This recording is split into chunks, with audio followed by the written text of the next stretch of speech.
Bismillahirrahmanirrahim. Assalamualaikum warahmatullahi wabarakatuh. Alhamdulillahi rabbil alamin. Wabihi nasta'inu ala umurid dunya waddin. Wassalatu wassalamu ala asyrafil mursalin wa ala alihi wa sahbihi ajma'in, amma ba'd. Raditu billahi rabba wa bil islami dina wa bi muhammadin nabiyyan wa rasula. Allahumma rabbana zidna ilma wa razuqna fahma. Allahumma arinal haqqa haqqan wa razuqna tiba'ah, wa arinal batila batilan wa razuqna ijtinabah, waj'alna mimman yastami'una al-qawla fayattabi'una ahsanah, wa adkhilna bi rahmatika fi ibadika shalihin. Jemaah salat maghrib dirahmati Allah, mari kita bersyukur pada Allah Subhanahu wa taala.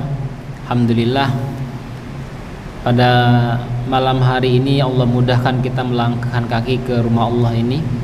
Mudah-mudahan menjadi bagian amal pemberat timbangan kelak di akhirat. Dan semoga Allah Subhanahu wa taala golongkan kita dari hamba-hamba Allah yang sedang berjihad di Allah Subhanahu wa taala.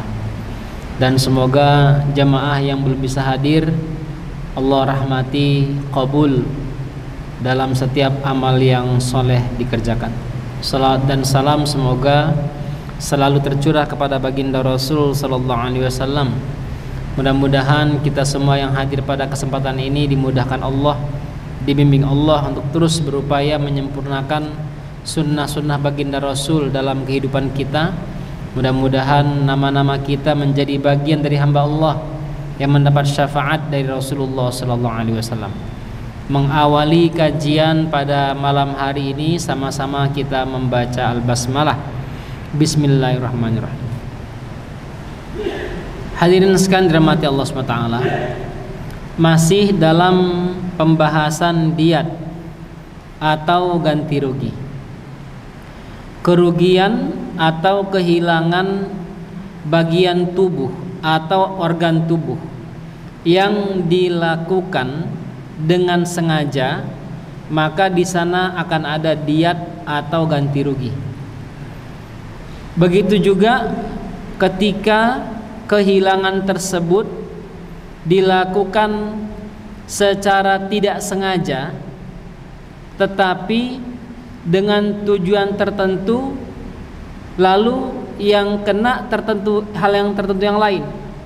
Misalnya ada orang yang mau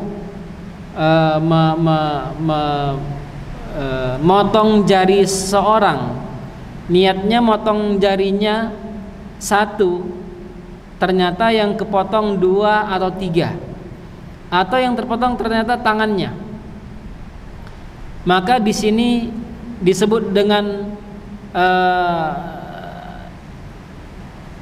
pemotongan atau kriminal yang tanpa sengaja. Dan ada juga kriminal yang dilakukan ternyata orang yang melakukan kriminal yang celaka. Ya, misalnya ada orang yang mau menusuk orang lain, ternyata yang tertusuk dirinya sendiri misalnya. Ya. Ada orang yang mau menghilangkan organ tubuh orang lain dengan giginya. Ternyata pas dia gigit organ tubuh itu, yang copot malah giginya sendiri, misalnya begitu. Maka dalam kasus-kasus seperti ini, pembahasannya juga sangat detail agar jangan sampai ada orang yang dizolimi dalam Islam. Jika yang menjadi korban adalah orang yang menganiaya atau menyerang, maka tidak ada tanggungan apapun, baik qisas ataupun diat. Contohnya, lepasnya gigi orang yang menggigit.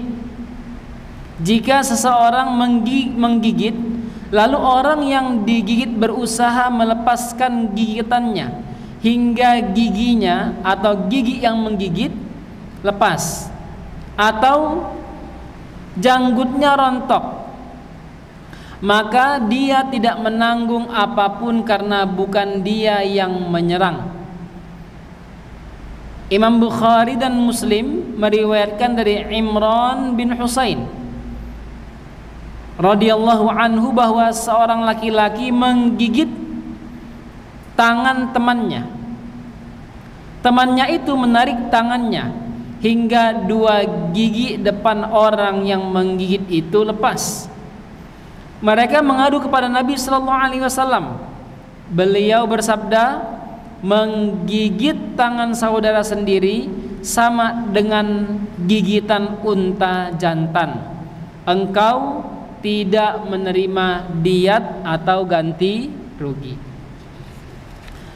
Menurut Malik, orang yang menanggalkan gigi harus menanggung diat, tapi hadis di atas membantah pendapat tersebut.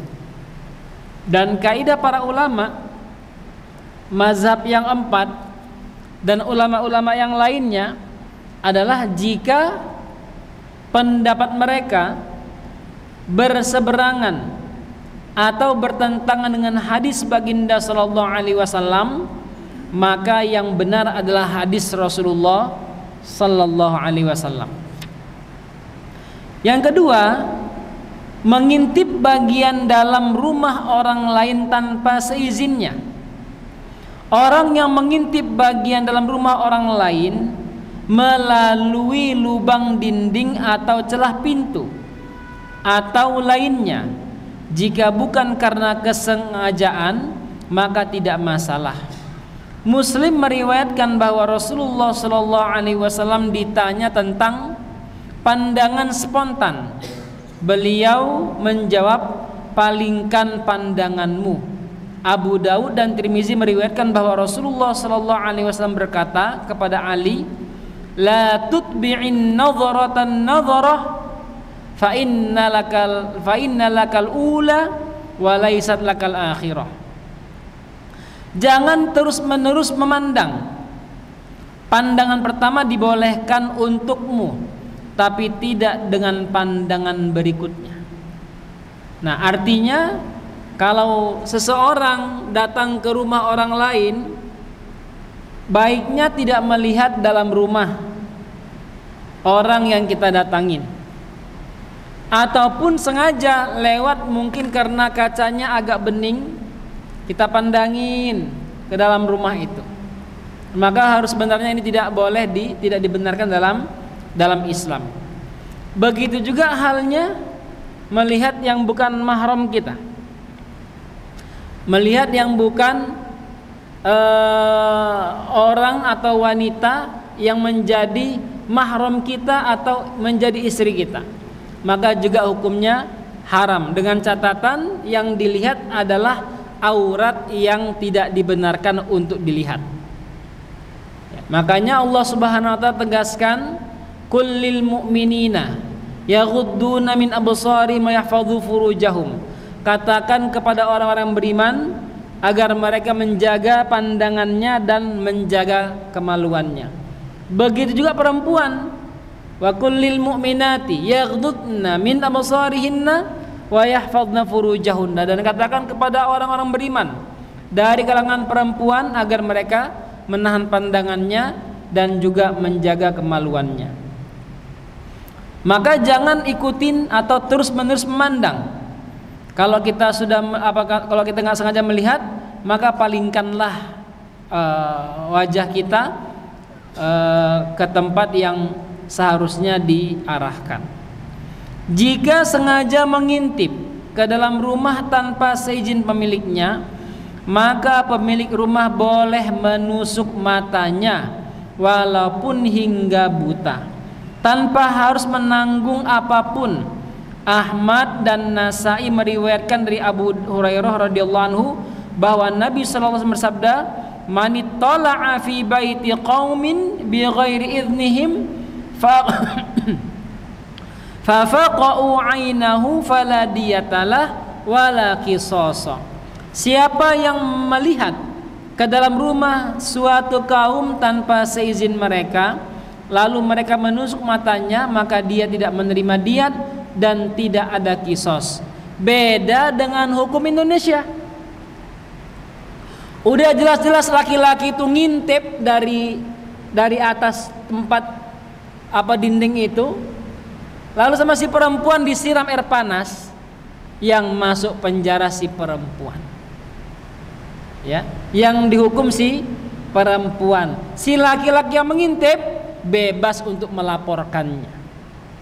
Naas ini, hukum kita ini naas sekali, sangat mengecewakan sekali. Nah, maka pentinglah kita untuk kembali memahami kitabullah wa sunnati Rasulullah sallallahu alaihi wasallam.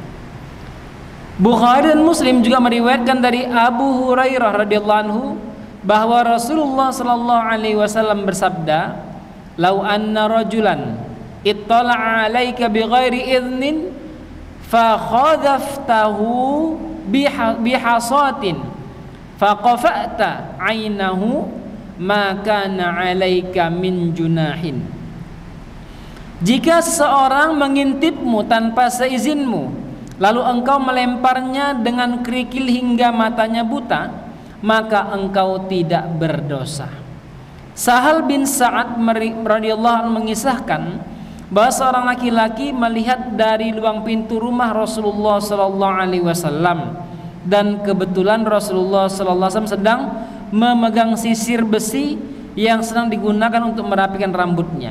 Kemudian Nabi sallallahu alaihi wasallam bersabda, "Lau a'lamu annaka tantaziruni la tana'tu bihi fi 'ainik, innama ju'ilal iznu min ajlil basar." Seandainya aku tahu engkau melihatku seperti itu, maka akan kutusuk matamu dengan ini. Minta izin atau masuk ke rumah seseorang dengan izinnya itu ditetapkan dalam Islam agar tidak ada orang yang mengintip ke dalam rumah orang lain. Hadis riwayat Muslim. Pendapat ini dikemukakan oleh mazhab Syafi'i dan mazhab Hambali, tapi mazhab Hanafi dan mazhab Maliki membantah. Menurut mereka, jika orang yang mengintip ke dalam rumah tanpa seizin pemiliknya dilempar kerikil atau ditusuk kayu sehingga luka, maka pelemparan atau penusukan harus menanggung luka tersebut. Ibnul Qayyim menguatkan pendapat pertama. Ia menjelaskan seperti berikut: ada yang membantah sunnah ketetapan hadis di atas karena dianggap bertentangan dengan dasar-dasar ajaran Islam yang membolehkan mencongkel mata karena kejahatan yang sama, bukan karena kejahatan mengintip.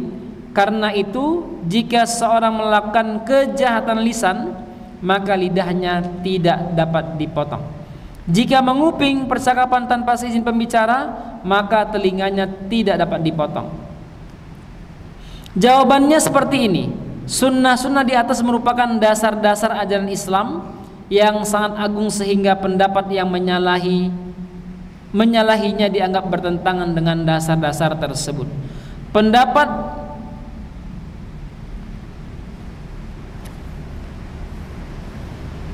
Pendapat kalian yang mengatakan Allah hanya menetapkan pembalasan kejahatan terhadap mata dengan mata adalah benar dalam konteks jika itu qisas. Sedangkan kejahatan dan pelanggaran anggota badan dan bahaya serta pelanggarannya tidak mungkin dicegah kecuali dengan dilempar, tidak termasuk dalam pembahasan ayat tersebut baik dalam arti penolakan maupun penetapan. Sehingga kalau ada orang-orang menurut beliau yang melakukan pengintipan ke rumah atau dalam rumah kita, maka sah-sah saja kita colok matanya lalu menjadi buta, tidak dikenakan diat. Yang ketiga, membunuh dengan alasan membela diri, harta atau kehormatan. Jika ada orang yang membunuh orang atau hewan karena membela diri sendiri atau orang lain, mempertahankan hartanya atau harta orang lain, atau menjaga kehormatannya, maka dia tidak dipersalahkan.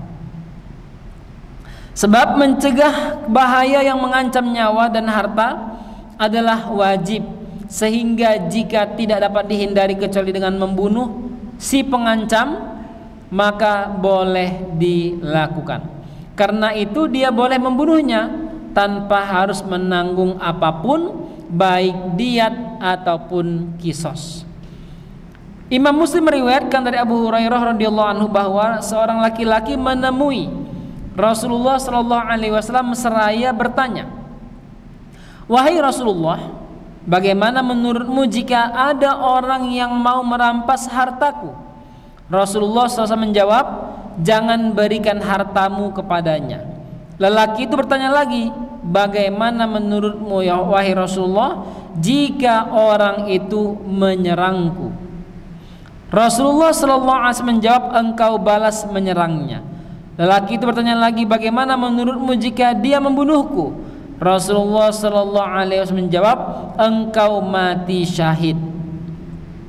Lelaki itu bertanya lagi, "Bagaimana menurutmu jika aku membunuhnya?" Rasulullah SAW menjawab, "Dia masuk neraka." Ibnu Hazm menjelaskan, seorang pencuri atau siapa saja yang hendak merampas harta dengan zalim, jika memungkinkan diusir dan dicegah, maka tidak boleh dibunuh. Jika dengan kemungkinan tersebut dia dibunuh, maka pembunuhnya mesti dibalas dengan kisos. Tapi jika ada dugaan pencuri tersebut melakukan kekerasan, maka boleh membunuhnya tanpa harus menanggung apapun karena dianggap membela diri. Hukum Islamnya seperti itu. Kalau di Indonesia kebalik, udah jelas-jelas dia mencuri rumah kita, kita bunuh, maka yang membunuh dan pemilik rumah salah, bisa dipenjara. Nah, ini penting kita pahami luar biasanya hukum Islam ini. Jemaah sekalian dirahmati Allah SWT, pengakuan membunuh karena membela diri. Ada orang, ya seperti di film-film kita lihat, dia bunuh orang lain, baik hatinya terganggu, nggak tenang, lalu dia pergi ke polisi, "Pak, saya baru membunuh orang. Pak, saya baru membunuh si fulan. Pak, saya baru membunuh istri saya," misalnya gitu ya. Beberapa pengaduan terjadi seperti itu. Terus bagaimana hukumnya? Jika targetnya membela diri, saya menyampaikan hukum Islam. Ya, saya menyampaikan hukum Islam. Jika seseorang mengaku membunuh korban karena alasan membela diri, menjaga kehormatan, atau mempertahankan harta, lalu dia memberi bukti atas pengakuannya tersebut, maka pengakuannya diterima sehingga gugurlah hukum kisos dan diat darinya. Hukum Islamnya seperti itu.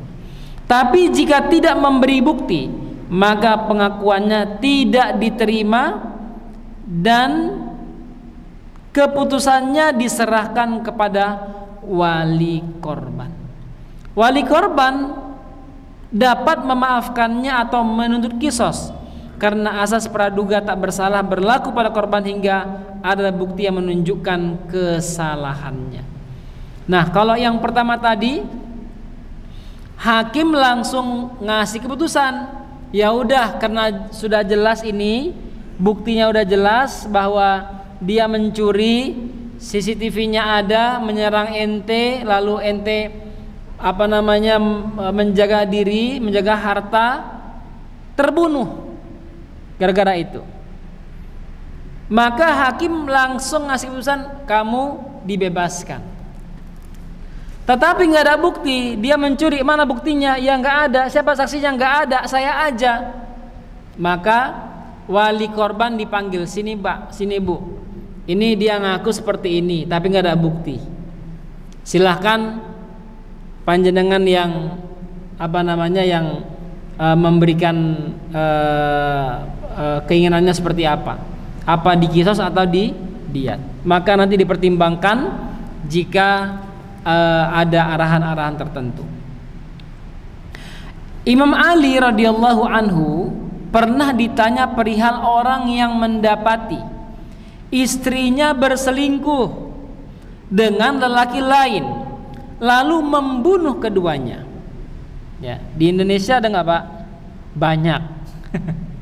Ya, banyak di Indonesia ini. Imam Ali radhiyallahu anhu menjawab, jika pembunuh tidak dapat menghadirkan 4 orang saksi, sebagaimana yang kita bahas dulu, ya, tentang saksi-saksi, maka hukumannya diserahkan kepada wali korban. Ya, wali korban.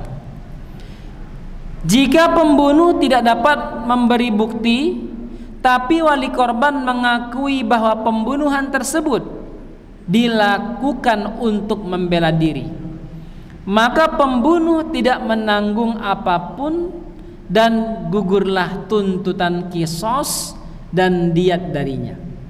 Ya. Jika pembunuh tidak dapat memberi bukti, tapi wali korban mengakui bahwa pembunuhan tersebut dilakukan karena membela diri. Oh iya, kamu melakukannya karena bela diri. Ini memang anak saya kurang baik misalnya. Track recordnya sudah ada gitu, diakuin. Ya.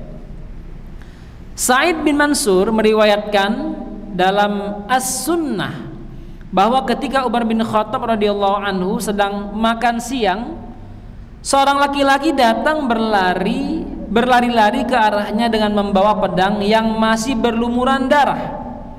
Sementara sekelompok orang berusaha mengejarnya. Lelaki itu berhasil lebih dulu tiba dan duduk dekat Umar. Ya, hebatnya orang dulu, ketika dia bersalah ataupun dianggap bersalah, larinya nggak kemana-mana, larinya ke khalifah. Kenapa? Karena khalifah pasti melindungi dia, Pak. Baik dia salah ataupun benar, dilindungi sama khalifah. Ya, kalau sekarang enggak, dicegat sama bodyguard atau pas pampres, ya gitu ya. Kalau dulu luar biasa sekali. Kalau ada pas pampres dulu di zaman Umar bin Abdul Aziz, ya, ketika Umar masuk ke masjid diikuti sama puluhan tentara berkuda dan bersenjata lengkap.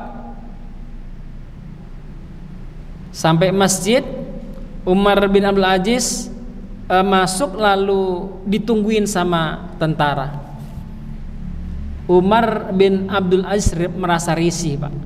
Dipanggil, sini. Kalian kenapa?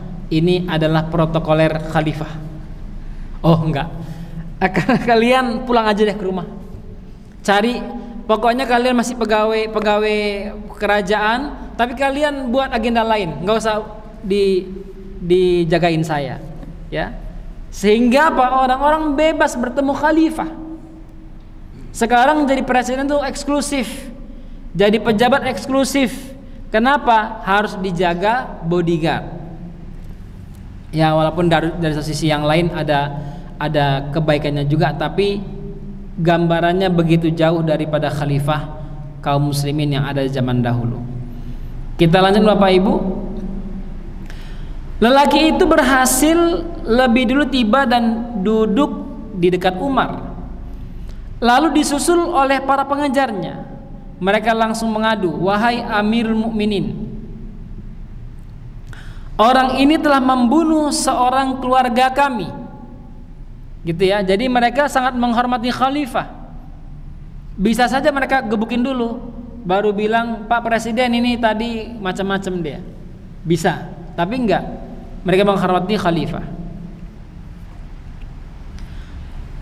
Umar bertanya, "Benarkah yang mereka katakan?" Lelaki itu menjawab, "Wahai Amirul Mukminin, aku hanya menebas 2 paha istriku. Jika memang di tengahnya ada seseorang, berarti aku telah membunuhnya pula." Umar radhiyallahu anhu bertanya, "Benarkah yang dia katakan?" Ya, ini Umar nanya, "Benarkah yang dia katakan?" Orang-orang itu menjawab, wahai Amirul Mukminin, dia menebas dengan pedang hingga mengenai bagian kepala keluarga kami dan kedua paha istrinya. Ya, Allahu a'lam bishawab posisi seperti apa. Karena dia lihat istrinya berzina, nggak kuat dia. Ya, sehingga dia tebas sampai sampai putus pahanya mengenai kepala laki-laki itu atau tidak, atau seperti apa, bagaimana? Yang pastinya kata mereka mengenai tubuh keluarga mereka.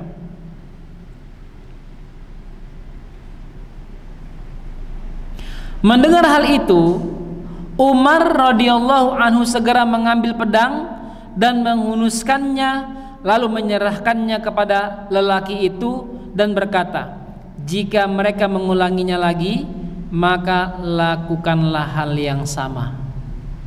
Gitu ya, artinya jika mereka yang ngejar tadi melakukan hal yang sama seperti orang yang kamu bunuh tadi, maka lakukan hal yang sama seperti kamu lakukan sebelumnya. Kenapa? Orang-orang itu membela keluarganya yang melakukan perzinahan, dan laki-laki itu melakukan itu karena membela kehormatannya. Hati-hati dengan kehormatan orang. Kehormatan dalam bahasa Islam namanya hifdzul arad. Hifdzul arad, menjaga kehormatan. Menjadi satu dari 5 dari maqasid syariah yang kalau ini dilanggar maka harganya setara dengan nyawa. Gitu ya. Harganya setara dengan nyawa. Makanya ketika ada orang yang meninggal atau membunuh orang lain karena membela kehormatannya, dalam persidangan orang yang membunuh itu bisa menang. Ya, beda dengan di Indonesia.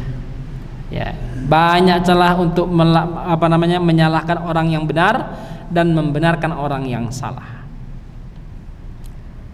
Ya, kita butuh hakim-hakim, Bapak Ibu. Ya, saya berharap Bapak Ibu bisa menjadikan anak-anaknya hakim-hakim yang baik. Sekarang hakim ini ya Allah, udah nggak genah-genah. Silakan nanti kita lihat betapa buruknya itu kasus hakim yang menangani kasus ijazah palsu itu nggak bisa menjawab hukum undang-undang yang disampaikan itu. Sampai gelagapan dia menjawab pertanyaan-pertanyaan dari orang yang menuntut itu. Dan dia masih membela orang yang belum jelas benar atau salahnya. Na'udzubillah tsumma na'udzubillah. Bapak Ibu yang dirahmati Allah, suatu ketika seorang sahabat namanya Zubair tertinggal di belakang pasukan dengan ditemani budak wanitanya. Tiba-tiba 2 lelaki mencegatnya seraya berkata, beri kami sesuatu. Artinya dia kalau bahasa dikompas, dirampok. Zubair pun menyerahkan makanan yang dibawanya. Kedua lelaki itu berkata lagi, serahkan wanita itu kepada kami. Zubair pun langsung menebas kedua orang itu dengan pedangnya hingga putus dengan sekali tebas saja. Ibnu Taimiyah berkata, jadi ini yang mau disampaikan dalilnya, Zubair itu sahabat, dia paham hukum. Karena dia paham hukum, maka ketika ada orang yang mengancam seperti itu, boleh dilakukan pembunuhan untuk membela dirinya. Saya lanjutkan. Ibnu Taimiyah berkata, jika pembunuh mengaku dirampok tapi wali korban membantah, maka harus diperhatikan apabila korban dikenal sebagai orang baik dan dibunuh tanpa ada pertanda buruk yang meragukan kebaikannya, maka pengakuan pembunuh tidak diterima. Tapi apabila korban dikenal jahat sedangkan pembunuh dikenal sebagai orang baik, maka pengakuan pembunuhlah yang diterima dengan harus disertai sumpah. Terlebih lagi jika pernah ada upaya perampokan sebelumnya. Nah, itu berkaitan dengan pembunuhan karena membela diri atau harga diri. Selanjutnya, bagaimana hukumnya jika ada kerusakan yang disebabkan api? Orang yang menyalakan api di rumahnya seperti biasa, lalu angin kencang menerpanya dan menerbangkan percikan yang lantas membakar orang atau harta benda, maka orang tersebut tidak menanggung apapun. Waqi' menyampaikan dari Abdul Aziz bin Husain bahwa Yahya bin Yahya al-Ghassani menyatakan ada orang yang menyalakan api untuk keperluannya sendiri, lalu percikan api tersebut melayang dan membakar harta benda milik tetangganya. Masalah ini ditanyakan kepada Abdul Aziz bin Husain, maka dalam jawabannya dia menjelaskan bahwa Rasulullah bersabda, kerusakan akibat binatang tidak mengakibatkan resiko apapun. Abdul Aziz melanjutkan, menurutku kerusakan yang disebabkan api juga tidak mengakibatkan resiko apapun. Bagaimana halnya jika merusak tanaman orang lain? Orang yang mengairi tanamannya dengan kadar air yang melewati batas kebiasaan lalu merusak tanaman orang lain, harus menanggung kerusakan tersebut.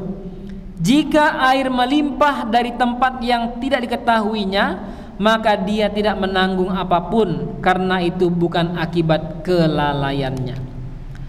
Bagaimana jika kerugian akibat kapal tenggelam? Jika kapal digunakan untuk mengangkut manusia dan binatang tenggelam tanpa disebabkan langsung oleh pemiliknya, maka dia tidak menanggung apapun.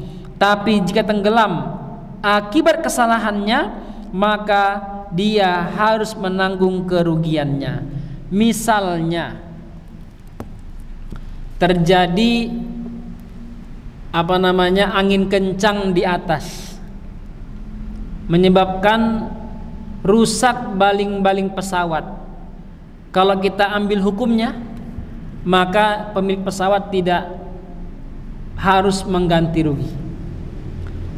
Tetapi jika kerusakan itu sampai menghilangkan nyawa, kerusakan karena kelalaian, ini pesawatnya udah kok terasa nggak enak, bunyinya nggak nyaman, terbang aja, dekat aja kok, pas naik langsung jatuh, maka pemilik pesawat harus mengganti kerugian yang habis saat itu. Begitu juga halnya dengan kapal. Kapal itu bukan hanya rusak karena mesinnya, tapi karena kelebihan bobot. Ya, kelebihan bobot. Berapa banyak kapal yang tenggelam gara-gara kelebihan bobot angkutannya. Dengan alasan apa? Ya, lagi mudik misalnya.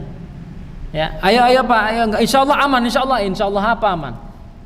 Ternyata meninggal, tenggelam, ya, banyak orang meninggal tenggelam kapalnya gara-gara kelalaian hal tersebut. Maka dalam hal ini mereka harus mengganti rugi apa yang hilang. Selanjutnya, bagaimana jika tentang jaminan dokter? Ya, jaminan dokter. Di kalangan ulama tidak ada perbedaan pendapat mengenai orang yang tidak mampu mengobati tapi tetap mengobati orang sakit hingga menjadi cacat. Karena hal ini dia harus bertanggung jawab terhadap kejahatannya itu dan menanggung kerugian yang diderita pasien. Karena dengan tindakan tersebut dia dianggap melewati batas. Tanggungan tersebut mesti diambil dari hartanya sendiri. Amr bin Shu'aib meriwayatkan dari ayahnya bahwa menurut kakeknya Rasul bersabda, "Man tatabbaba walam yu'lam minhu tibbun qabla dzalika fahuwa dhamin."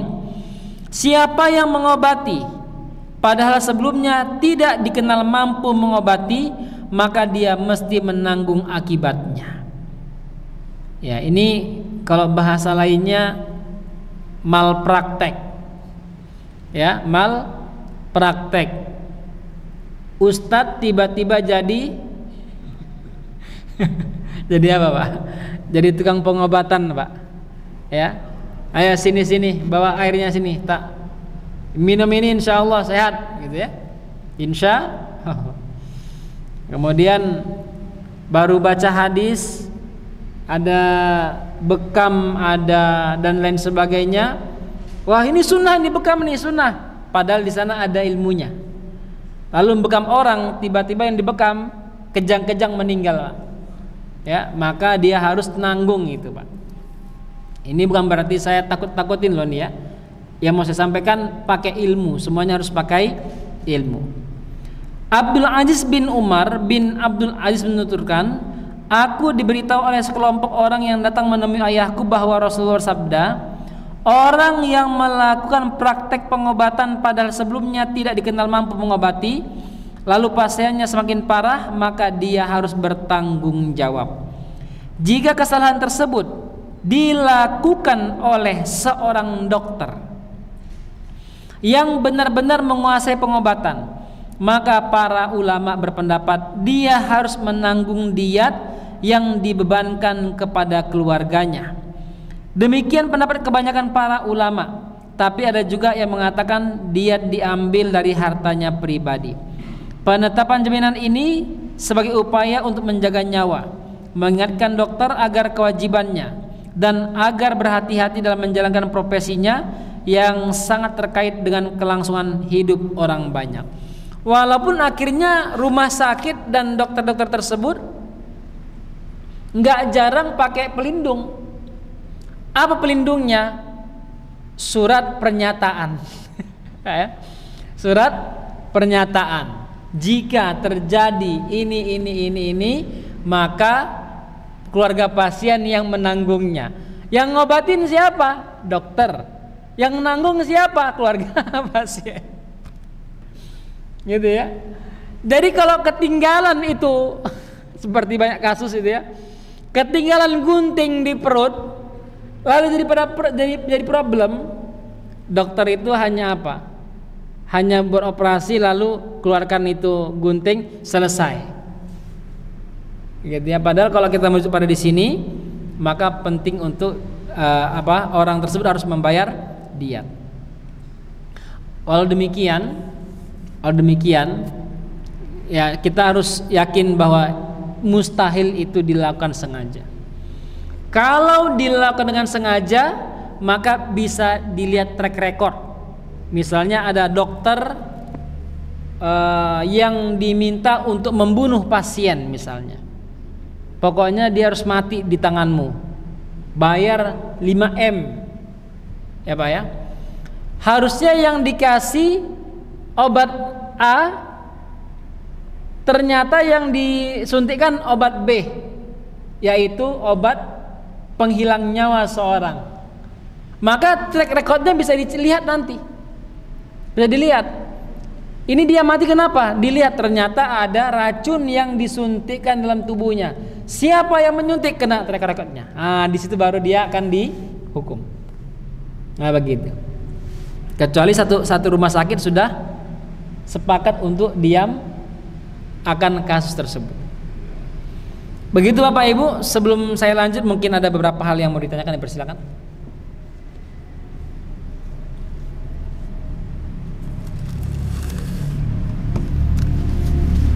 Monggo.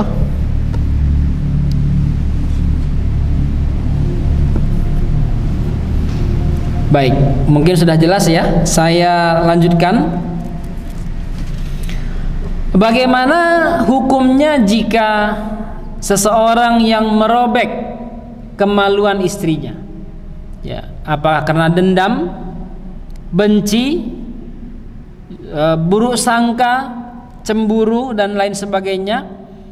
Dengan apa dikenal dengan istilah al-ifdha, ya, al-ifdha. Suami yang melakukan hubungan badan dengan istrinya hingga merobek kemaluannya. Jika istrinya tergolong dewasa sehingga layak disetubuhi, maka dia tidak menanggung apapun. Tapi jika istrinya masih kecil dan belum layak disetubuhi, maka dia harus menanggung diatnya. Nah, ini Bapak Ibu, pembahasan fikih ini sebenarnya untuk menegaskan bahwa perempuan itu boleh menikah walaupun belum baligh. Gitu ya. Perempuan boleh nikah walaupun dia belum baligh. Kita dengar azan.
Kita lanjut Bapak Ibu.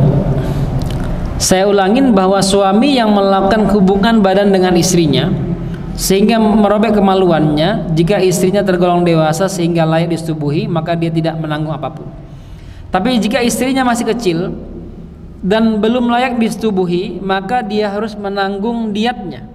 Nah, ini kita dulu sebagian orang pernah ribut bahwa Rasulullah menikahi Aisyah itu kecil sekali, umur 9 tahun, ada yang bilang 8 tahun. Lah kok bisa? Karena sebenarnya memang tidak pernah dipermasalahkan dalam Islam. Perempuan dinikahkan tuh nggak pernah dipermasalahkan, gitu ya. Bahkan kalau dulu Bapak Ibu ingat pembahasan tentang pernikahan itu, misalnya saya punya anak laki-laki umurnya 8 tahun, lalu di antara jamaah ada yang punya anak perempuan umurnya 6 tahun. Lalu kita ngobrol, Ustaz Arfi gimana kalau anak kita nikahkan aja? Ah, cocok, nggak apa-apa.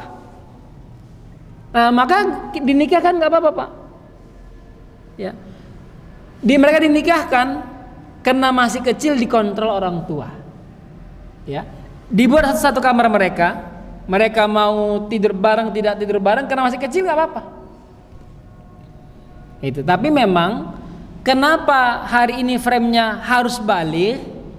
Karena mengambil pemikiran atau fatwa Indonesia yang mengatakan kalau nikah itu harus umur laki-laki 25 tahun, perempuannya 20 tahun, atau umur balik, setidaknya umur balik, gitu ya.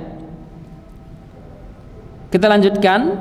Al-ifdha berasal dari kata al-fadha yang berarti tempat yang luas dan juga diartikan jima. Pengertian ini dapat disimak dalam firman Allah Subhanahu wa taala, bagaimana kamu akan mengambilnya kembali padahal sebagian kamu telah bergaul, atau waqad afdha ba'dukum, kamu telah bergaul bercampur dengan yang lain sebagai suami istri. Al-ifdha juga diartikan bersentuhan, sebagaimana dinyatakan dalam sabda Rasulullah, idza afdha ahadukum biyadihi ila farjihi falyatawadda. Jika seorang di antara kalian menyentuh kemaluan dengan tangan, maka hendaknya dia berwudu. Artinya batal wudunya, dia harus berwudu. Kalau disentuh tanpa alas. Maksud ifdha di sini adalah merobek pemisah antara kemaluan dan lubang anus wanita. Bapak Ibu yang terima kasih, terakhir saya lanjutkan. Bagaimana jika seseorang mati karena tertimpa tembok? Apabila ada tembok yang miring ke jalan atau ke tanah milik orang lain, lalu roboh dan menimpa seorang hingga mati, jika sebelumnya pemilik tembok telah diminta untuk memperbaikinya, tapi dia tidak melakukannya padahal mampu, maka dia harus menanggung dampak kerusakannya. Tapi jika tidak, maka dia tidak menanggung apapun. Ya. Intinya kalau ada tembok yang miring, jangan terlambat untuk diberitahu kepada pemilik tembok tersebut. Begitu Bapak Ibu untuk kajian pada malam hari ini. Semoga menjadikan kita memahami bagaimana detailnya Islam mengatur kehidupan kita, sehingga hampir atau bahkan semua perkara diatur dengan detail dan dengan jelas. Mudah-mudahan memberikan gambaran yang baik kepada kita semua. Mari kita akhirin bacaan alhamdulillah dan doa kafaratul majelis. Alhamdulillahirabbil alamin, subhanakallahumma bihamdika asyhadu an la ilaha illa anta astaghfiruka wa atubu ilaik. Wassalamualaikum warahmatullahi wabarakatuh.